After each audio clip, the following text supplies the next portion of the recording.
মৃত বউকে কবর দিয়ে ওখানে বসেছিলাম, এমন মুহূর্তে কবর থেকে আওয়াজ আসলো, আমাকে বাঁচাও প্লিজ, আমি মরিনি, কেউ কি আছো এখানে? কবরের ভেতর থেকে বউয়ের এমন চিৎকারের আওয়াজ শুনে বেশ থমকে গেলাম। বুঝছি না কি করব, কারণ এইদিকে একটু পরেই এশার আজান দেবে। এই নিস্তব্ধ কবরস্থানে আমি একাই। অনেক চিন্তার পরে ভাবলাম কবরটি খুলে দেখি, যদি সত্যি সত্যি আমার বউ বেঁচে থাকে তাহলে তো আলহামদুলিল্লাহ। কথাটি ভেবে কোদাল দিয়ে কবরের মাটিগুলো সরাতে লাগলাম। এমন মুহূর্তে কেউ একজন পেছন থেকে ভারী গলায় বলে উঠল, কবর খোঁড়া বন্ধ কর, তোর বউ মারা গিয়েছে, এখন যদি তুই এই কবরটি খুঁড়িস তাহলে তোর মৃত্যু নিশ্চিত। কথাটি শুনে আমি হতভম্ব হয়ে গেলাম, মনে মনে খুব ভয় পেলাম। পেছনে তাকিয়ে দেখি কেউ নেই, শুধুমাত্র আমি ছাড়া। মনে ভয় ঢুকে গেল, তাই আর কবরটি না খুঁড়ে দৌড়ে বাড়িতে চলে আসলাম। কাউকে বুঝতে দিলাম না, নিশ্চুপ হয়ে খাটের সাথে হেলান দিয়ে শুয়ে রইলাম। এরই মাঝে কখন যে ঘুমিয়ে গিয়েছি বুঝতেই পারিনি আমি। ঘুমের মধ্যে হঠাৎ স্বপ্নে দেখতে পেলাম আমার বউ আমাকে বলছে, হাসিব, কাজটি তুমি ঠিক করনি, আমি এখনো পর্যন্ত বেঁচে আছি, তুমি আমাকে বাঁচাও প্লিজ। স্বপ্নটি দেখার সঙ্গে সঙ্গে আমার ঘুম ভেঙে গেল। আর কিছু না ভেবে একটি কোদাল নিয়ে সোজা কবরস্থানে চলে আসলাম। এসেই মাটি খুঁড়তে লাগলাম। প্রায় অর্ধেক মাটি খুঁড়েছি। এমন সময় আবারও পেছন থেকে কেউ একজন বলে উঠল, হাসিব, চলে যায় এখান থেকে। এবার সাহস নিয়ে বললাম, সাহস থাকলে আমার সামনে এসে কথা বল, এমন চোরের মতো লুকিয়ে কথা বলিস না। আমি সামনে গেলে তুই হার্ট অ্যাটাক করবি, এটাই ভালো হবে, চলে যা। আমি কোনোভাবেই চলে যাব না, যদিও যায় আমার বউকে নিয়ে যাব, ও এখনো মারা যায়নি।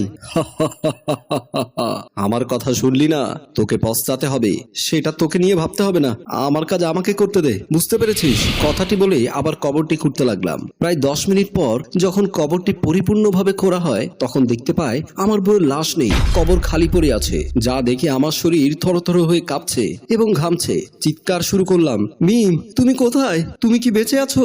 যদি বেঁচে থাকো তাহলে আমার সঙ্গে চলো এখন। কথাটি বলার সঙ্গে সঙ্গে কবর ভেতর থেকে আওয়াজ আসলো, স্বামী, তুমি এসেছো আমাকে নিতে? হ্যাঁ, কিন্তু তুমি কথা বলছো কোত্থেকে সেটাই তো বুঝতে পারলাম না। এই দেখো আমি কবরের উপরে। কথাটি শুনেই উপরে তাকিয়ে দেখি সত্যি তো আমার বউ আমার সামনে। তখন জিজ্ঞেস করলাম, তুমি উপরে থাকলে তাহলে নিচে কে? নিচে তো কেউ নেই। কথাটি শুনে নিচে তাকিয়ে দেখি সত্যি তো নিচে কেউ নেই। এই, তুমি না কবরে ছিলে, তাহলে উপরে আসলে কিভাবে? তোমার সামনেই তো উঠলাম আর তুমি দেখতে পেলে না, এটা কোনো কথা?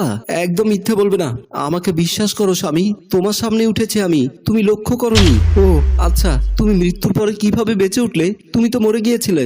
না, আমি মরিনি। ঠিক আছে, এখন বাসায় চলো, কবরস্থানে বর্তমানে কেউ নেই, পুরো এলাকা নির্জন। আরে ভয় করিও না, আমি আছি তো। বইয়ের কথায় হাসিব একটু আশ্চর্য হলো, কারণ যে মেয়েটি সন্ধ্যা হলে বাহিরে যেতে ভয় পেত সে কিভাবে বলছে ভয় পেও না, আমি আছি। আচ্ছা মিম, তোমার ভয় লাগছে না? না, ভয় লাগছে না। তুমি থাকতে কিসের ভয় বলো? সেটা তো। এরপরে হঠাৎ মিম আমার সামনে আসলো, ওকে নিয়ে সোজা বাসায় আসলাম। বাসায় আসার সঙ্গে সঙ্গে সবাই ওকে দেখে বেশ আশ্চর্য হয়, কারণ একটি মৃত ব্যক্তি কিভাবে জ্যান্ত মানুষের মতো চলাফেরা করছে। মা জিজ্ঞেস করলো, কি ব্যাপার বৌমা, তুমি মারা যাওনি? আশ্চর্য, আমি মারা যাব কেন? আপনারা বুঝতে না পেরে আমাকে মৃত ভেবে মাটি দিয়েছিলেন। ও যাক, আল্লাহ তোমাকে বাঁচিয়ে রেখেছে, এটা দেখে আমরা খুশি হলাম, আলহামদুলিল্লাহ। কথাটি শেষ হতে না হতে হাসিব বলে উঠলো, মিম, তোমার শরীর অপরিষ্কার, ওয়াশরুমে গিয়ে পরিষ্কার হয়ে আসো। ঠিক আছে, ওয়াশরুমে চলে গেল। এরপরে এইভাবে 3-4 দিন চলে গেল। 5 দিনের মধ্যে হঠাৎ একদিন রাতে লক্ষ্য করলাম মিম বিছানায় নেই। তাই